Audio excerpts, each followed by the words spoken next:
My name is Salim Siddiqui. If you're looking for the official Hajj documentary produced by the Kingdom of Saudi Arabia showing those people how to perform the Hajj ritual, that's me in that video there, brothers and sisters. One of those weird little tangents on the journey that happens. And so there we are in the room right on the day of filming, and they pick me and the British brother because we're white skinned and we represent America, the Muslims in the West. Now, of course, they had some brothers from Africa, and they had some Arab people, each representing their own countries. And so the African-American brothers were a little bit ticked off, you know, like, what, black people don't exist in America? And we said this is going to be interesting, and you know it's true. We're walking back from the very office. We're in the holy city of Mecca. I'm at Al-Qura, the university. I'm with my African-American brothers and sisters. Brothers. And we're walking back to one of the classrooms, and I'm standing there, and we're talking about what's going on, and one of the brothers says, yeah, you know, the African-American brothers, we don't get a lot of representation. They don't like to acknowledge that we're even here, especially because a lot of us used to be with the nation, you know, and we were with Elijah Muhammad, and then now Louis Farrakhan, and then the split came off, and then Warith Deen, and they believe a lot of crazy things, and a lot of the mainstream Muslims think these guys are a deviant sect. And I'm just listening to this stuff, and I'm wondering, what do you guys mean? I've heard some of this stuff, a little bit of it, but I don't really know much of what's going on. And then the brother tells me, he goes, yeah, you know, when we were with the nation, we used to believe some really crazy stuff. I said, really? He goes, yeah, you don't understand. That's why we're here trying to learn what the Sunnah is really about, what the Quran is really about, what the real truth is about. He goes, you know, we used to believe in aliens and UFOs. And I say, what, brother? What are you talking about?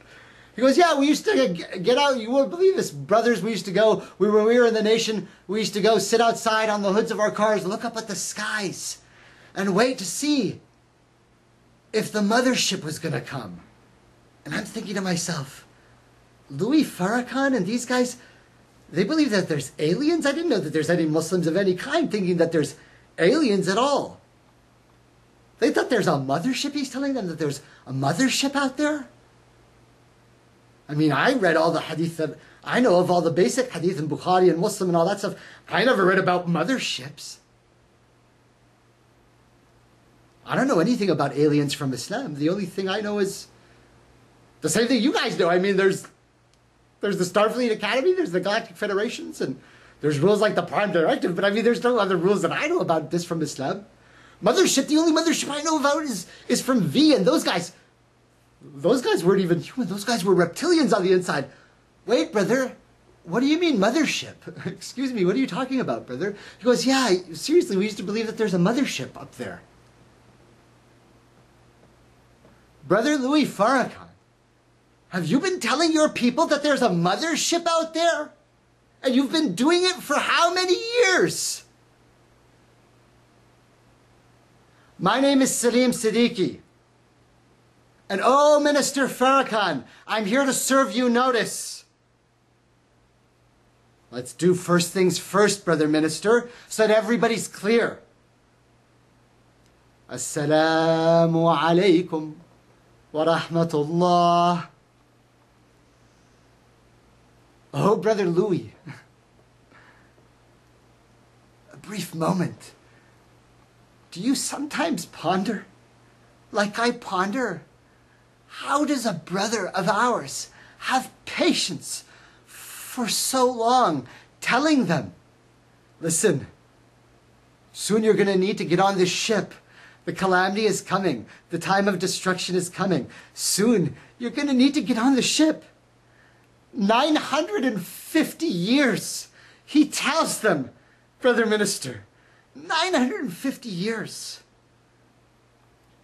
What kind of patience does it take to carry out that role?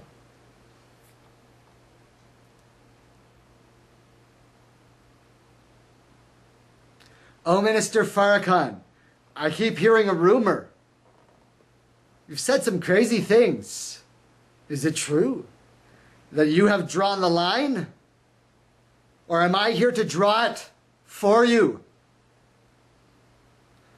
Let's go on with the story, brothers and sisters. You see, there's a lot of strange rumors. All the African American brothers are saying, listen, the whole Minister Farrakhan thing, this is a deception, man. You got to be really aware, and there's all this politics involved.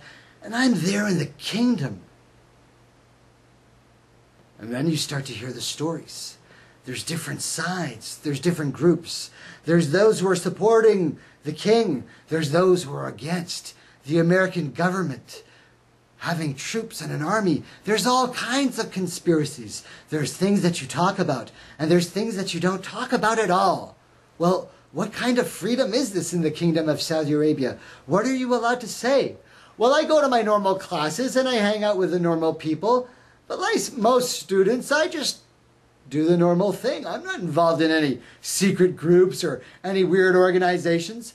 I know a few different shuyukh and a few different contacts on the outside, and I hang out with mostly my friends, and I do a lot of reading and study a lot of the language, and I'm doing the same normal stuff that everybody else is doing, but I keep wondering myself, what is this? Are we people who believe in kings and kingship, or is this not something we approve? And then, you have your hardliners who say, no, of course, we don't accept kingdoms at all. There's no kingdoms in Islam. And then there's the government official scholars who are paid by the government system in Saudi Arabia. And so their job is to promote stability and the status quo. And so the status quo becomes an argument. Do you buck the status quo? And when is the status quo be bucked? And again, people want to take sides and get involved in the political thing. And I'm an outsider. I'm here to study the actual faith. I'm not here to get involved in any of the political issues. And there's always the rumors that everything happens in Saudi Arabia is with agreement with the royal family and the American government and different bankers, and you hear the same rumors on all the same sides. And who wants to be involved in any of this? We're here to study purely. We don't want to be involved in any of this, right? But we also realize we don't want to be kings, right? Brothers and sisters, this is not about being a king, right? This is not about getting all the wealth in the world and ruling over all the others, right? If you all of a sudden were given all the power in the world, do you want to be king? Is that what this is about? We've had such a hard story, such a deep story, such a tough story that sometimes it sounds so rough and I sound so loud that we forget.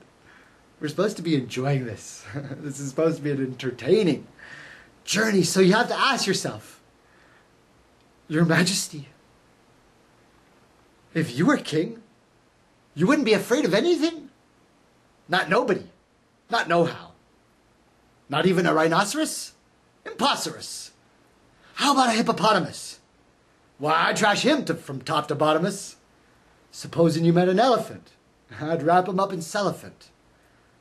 What if it were a brontosaurus? I'd show him who's king of the forest. How? How?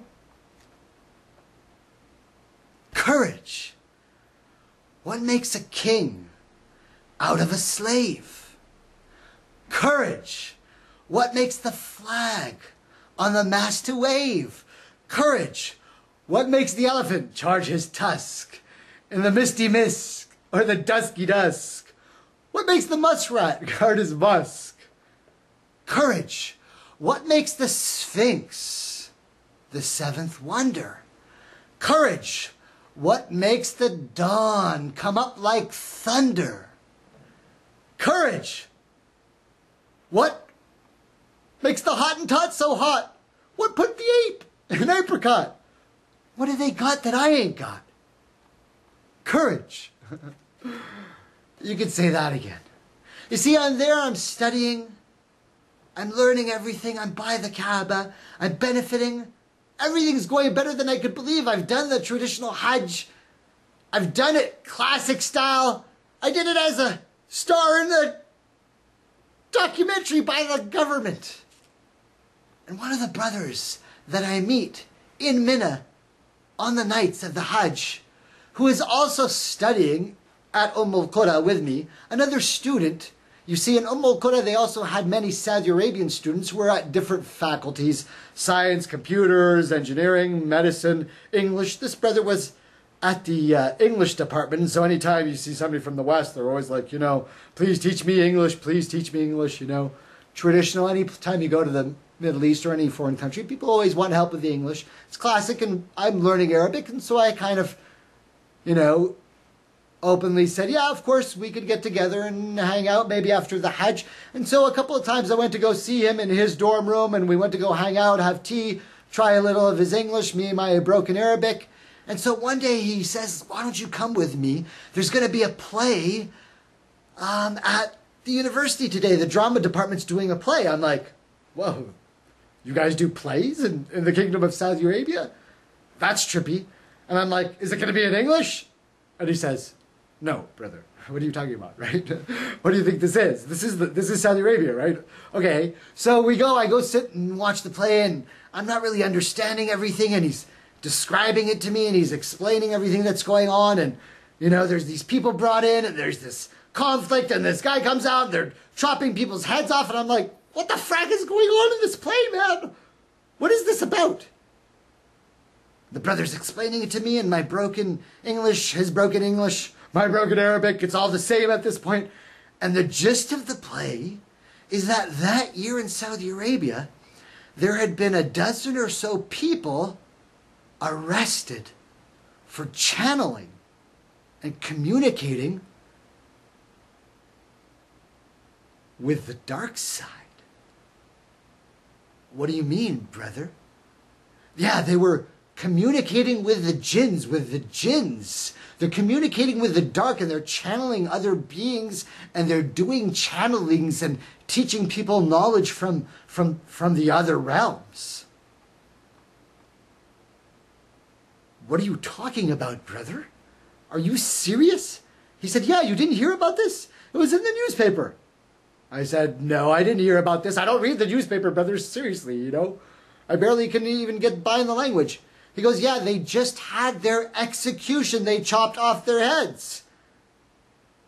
I said, they chopped off their heads?